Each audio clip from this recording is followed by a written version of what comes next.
was working more on like the surgical. Anybody put the Lanoxidon? It increases the strength of contraction. We use it primarily in what disease? With like an arrhythmia or like AFib. Congestive heart failure. Digoxin's primarily used in congestive heart failure. We even talked about it in class. So if you have like wall damage, okay, or even a valve damage or something like that, you have decreased cardiac output and you end up in congestive heart failure. Because the wall's not beating as strong.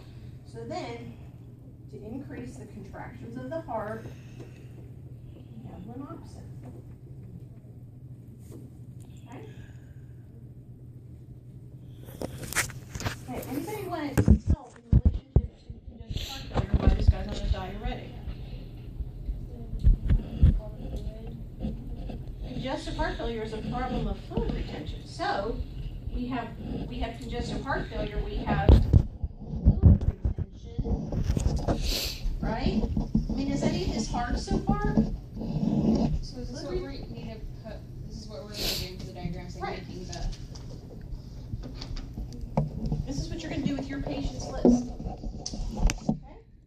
So we go, oh, I know why they're on the Lasix. I know how therapeutically why they're on the digoxin. See, I mean, it's really not that hard. You look at the drug, you see what it's used for, and you match it to something on your patient's list, or you go, okay, like with the Tomoptic, we did list glaucoma. The only reason they're going to be on that is glaucoma.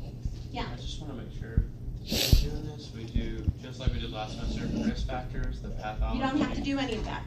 Not unless it relates to a drug. And then add the drug. That's what I was going to add. Right. Like on this person, if they were on Chantix, that's a stop smoking drug. Well, Right. the smoking would be a risk factor for MI. Would it be for osteoporosis too? Could be, but primarily it's for MI and COPD. So Chantix decreases that, and so I would have to put those risk factors on so that Chantix would fit on the diagram. Digoxin is Lanoxin. Same drug. Okay? For example, osteoporosis is a risk factor for our fracture. So, what drug are we going to be on, Jessica? Calcium. So, to treat osteoporosis, we're on calcium. It's a supplement. Okay? So we've already done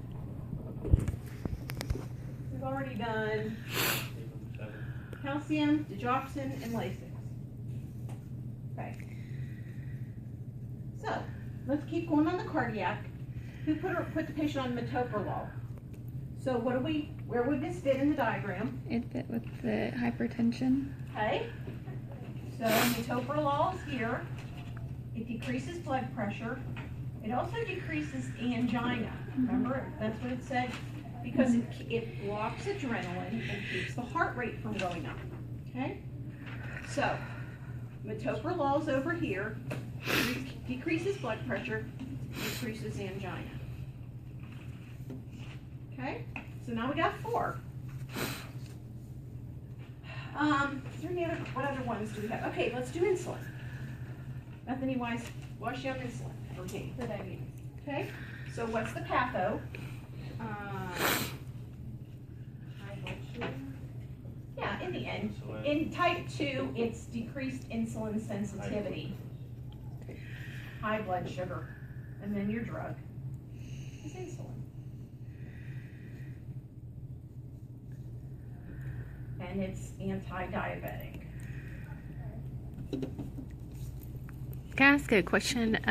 On the morphine, if they were put on morphine along with calcium for the wound, that would further decrease their blood pressure, right? And that wouldn't that Calcium doesn't really have an extensive effect on blood pressure. Magnesium will, but not calcium. Okay, so but would the morphine need to be held if they are being given a lot of blood pressure medication? Not necessarily. No.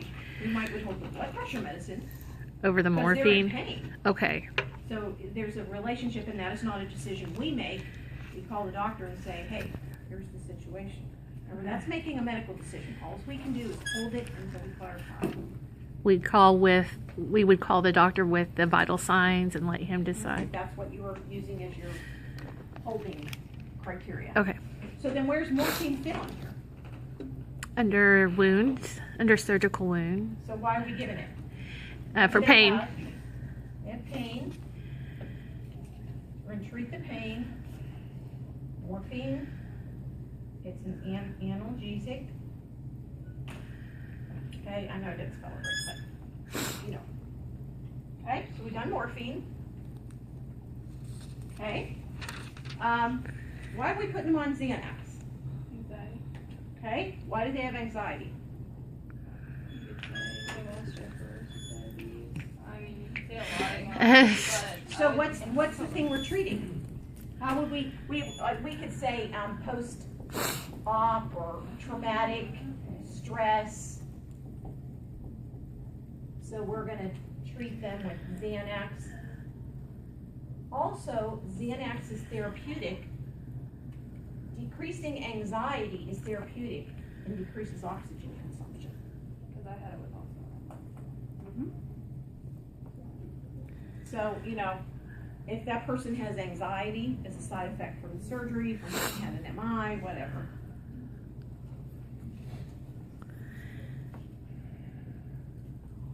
Okay. Okay, Christina. What about asthma court? That'd be for their COPD. They could have asthma, they could have COPD. Since it's an anti-inflammatory, you said, is this an only nasal spray? Asthma is? No, asthma court's inhaled. Not nasal cord, that's nasal cord. Or Flonase is nasally. Asthma cord is an inhaler. So we have an asthma inhaler or a COPD inhaler as a steroid to decrease inflammation. Decreases inflammation. Okay. Okay, Bactroban. Dylan, where would we put that? Couldn't you put it under the surgical wound?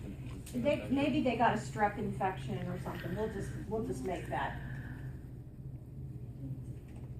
We'll say they have an infection, a wound infection. We wouldn't use it preventatively, Couldn't you do it on the diabetes though too, since they're more prone for entry in wounds?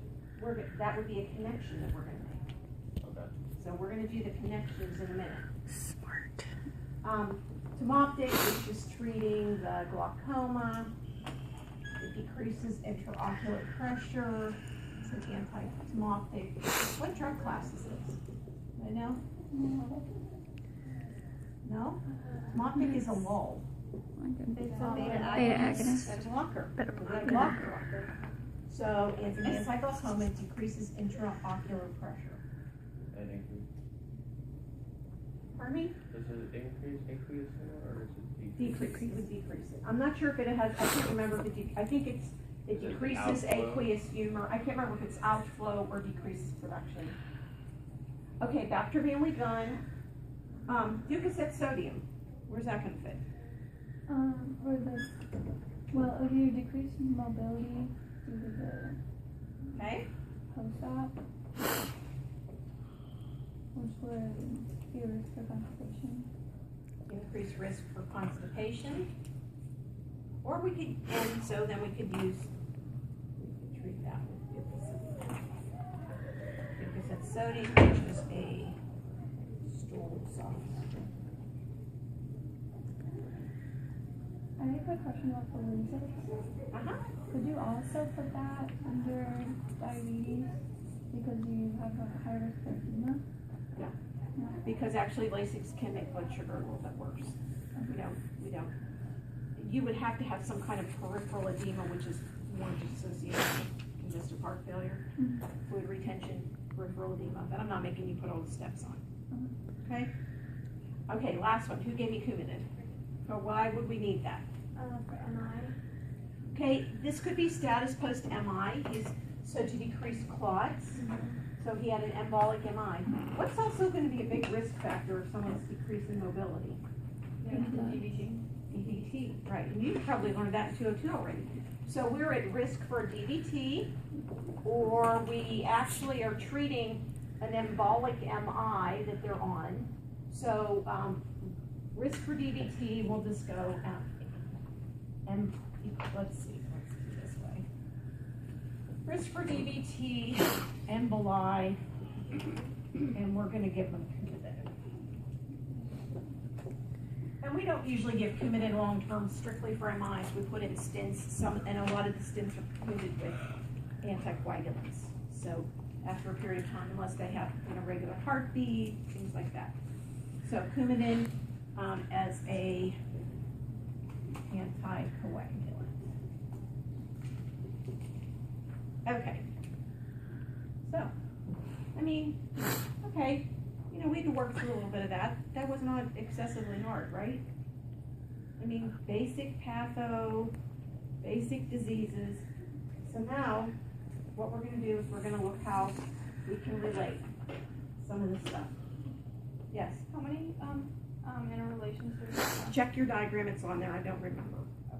I don't remember exactly. But remember, you can only use certain things once. Okay? You can't connect everything to nausea as a side effect. Right?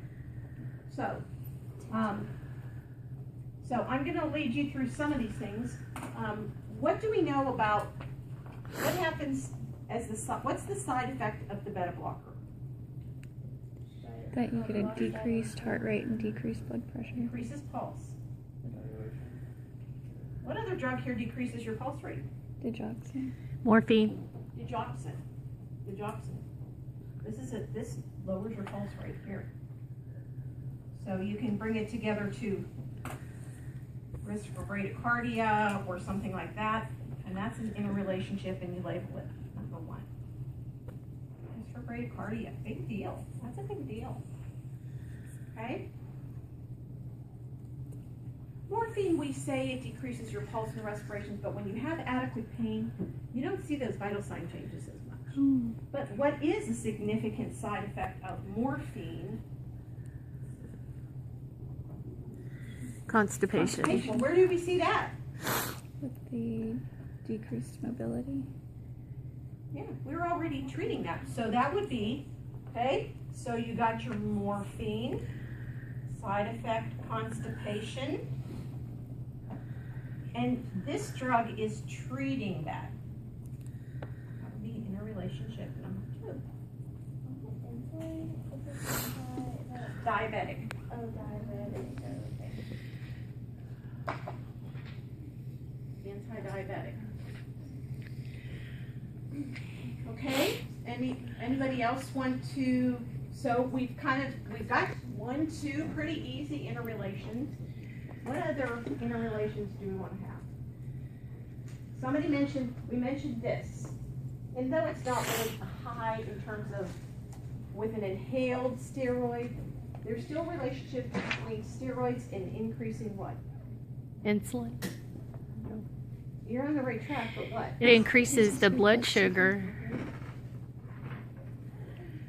Increased blood sugar, increased need for insulin.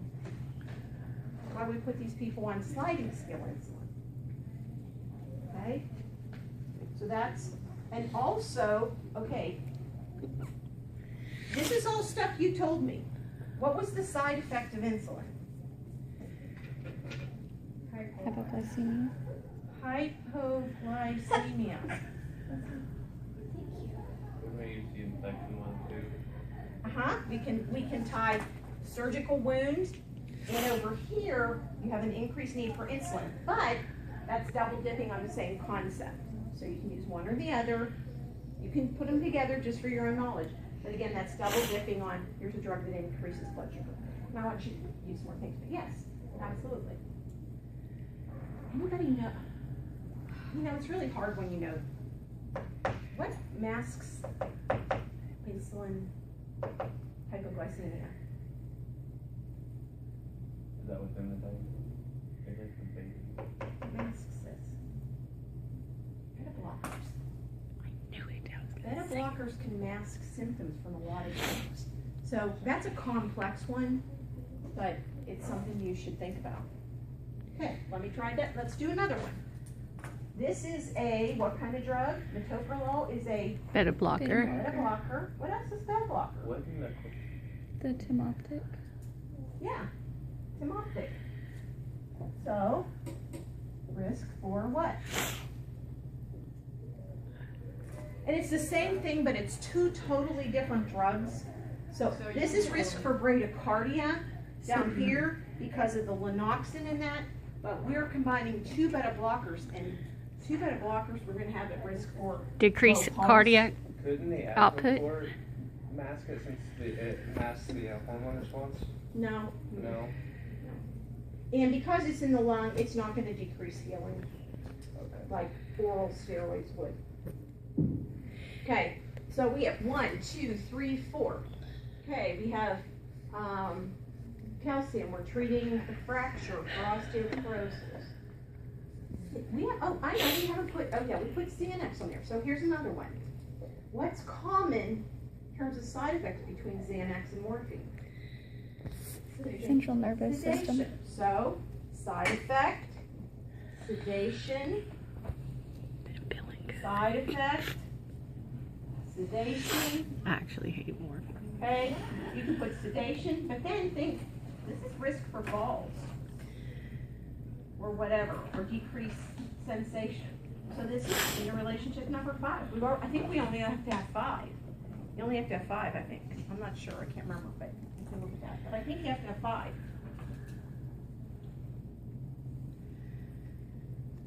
Let's do Coumadin. What's the big risk factor for Coumadin? Bleeding. Bleeding.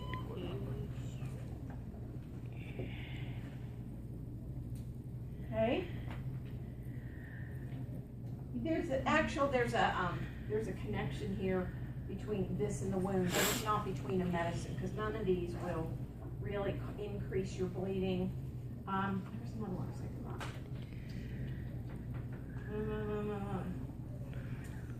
Heart failure, insulin, Coumadin. Oh, okay. We talked about lanoxin in class. We talked about Lasix in class. What's a big problem with Lasix? The primary thing that Lasix does. Anybody remember? Huh? For potassium deficiency? Yes. Decreases potassium level. What did we talk about with lanoxin? Doesn't it decrease Remember, it this as well? is toxic if you have low potassium levels. Mhm. There's another 6, number 6. And again, you don't need 6. I think it's just 5, I don't remember. But What would calcium be an interaction with as far as the heart goes? I think it's just a supplement here. You know, calcium, when you absorb it in the stomach, it's such a natural part of the body, and we move calcium in and out. Calcium gets moved in and out of the blood. Unless you're really hypercalcemic, the only drug that you have a concern with if the calcium's high or low are those drugs that are for osteoporosis that pull calcium from the blood to the bone. Okay. So if it's too low, it pulls it from the bone, it makes you hypocalcemic. Okay. But those are osteoporosis drugs. Okay. Is anybody not getting where we're going with this? Okay, so let me give you just a couple basics for your diagram. Make sure that it's clear what it's for. For example, metoprolol, you could label it a beta blocker, but tell me if it's for blood pressure or to decrease the workload of the heart, because they have angina, okay? Because that drug can be used for 2 things. It decreases the pulse rate, and what it does is it decreases oxygen consumption, okay? Make sure that there's patho that your drug is linked to. So if you have, you know, the Temoptic, at least make the glaucoma up there. For your diagram, you only have to do the patho of your 3 primaries. So here we did the symbol of this. MI would be something like, arterial sclerosis leads to decreased arterial oxygen, heart ischemia, okay? Just simple patho and heart damage. Whatever gets the nitty gritty. If osteoporosis was the main one, it'd be calcium reabsorption greater than deposits, thinning bone, if that's a primary. This one, it goes along with that. This is just the surgery. You just have to have the basic patho on 3 of them. Otherwise, you have to clearly identify the therapeutic use of the drug. Okay? And then it's, you know, a lot of times it's the side effects or the therapeutic uses. Like, say you had 2 drugs that decrease the oxygen. Say we had a calcium channel blocker and a beta blocker. Well, both of those may decrease oxygen consumption of the heart. So you can connect them by therapeutic use, by side effects, by toxic effects like the Lanoxin, so that you, because every time you walk into the unit, you have a patient that you have the basic diagnoses and all their drugs.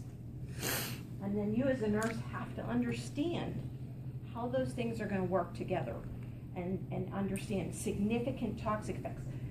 We had patients with this upper reduction internal fixation. They were on Coumadin at home.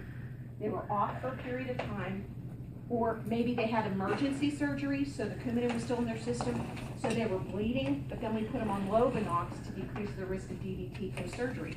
Major bleeding. We had big, huge blood pockets along the surgical incision. Like, the person was on aspirin, Lovenox, and Coumadin. We're like, he's bleeding. He's like bleeding out through a hip incision. So we got the doctor to he stopped the aspirin and the Coumadin, basically. See how some of the drugs are treating side effects of the other drugs. Or, like with the Ducocet, it's treating the morphine side effect, but it's also treating, you know, the mobility. You can put your nursing things there, okay? Okay, well, I'm going to let you copy if you need to. It's in here, so. Well, I left it up because the first